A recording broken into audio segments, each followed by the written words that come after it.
ló ń kí ẹ pé òkú ọdún.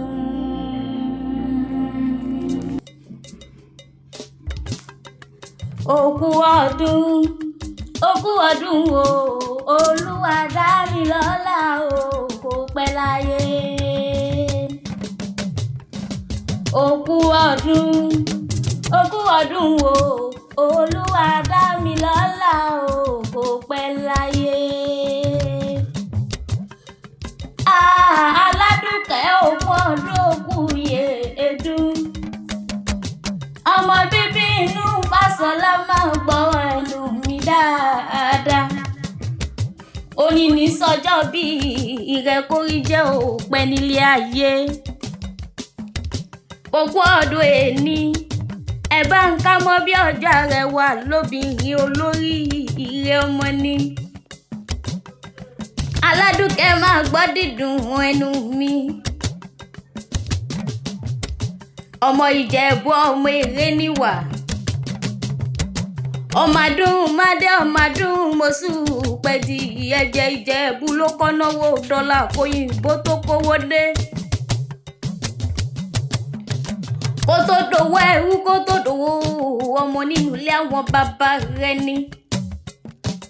Lọ́fi ní kékeré Ìjẹ̀bú owó, àgbà Ìjẹ̀bú owó, kékeré Ìjẹ̀bú owó, ikú mú Ìjẹ̀bú owó, ìtọ́ Ìjẹ̀bú owó.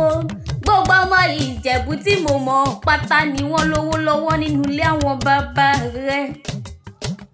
Iṣu mẹ́fà níṣu Ìjẹ̀bú, wọ́n jẹ́ méjì, wọ́n ta méjì. Olórìṣà tó ń fi méjì yòókù bọ́ nínú ilé bàbá rẹ̀ ni. Dámilọ́lá máa gbọ́ dídùn ẹnu mi. Olúwa Dámilọ́lá máa gbọ́ làbárí ọ̀rọ̀ lẹ́nu mi. Ó ti ṣe léyìí, ó di dandan kó o tún ṣe tẹ̀mí ìsinmi nínú owó nínú ọlá tètè kú ti ṣe balẹ̀ ọ̀rọ̀.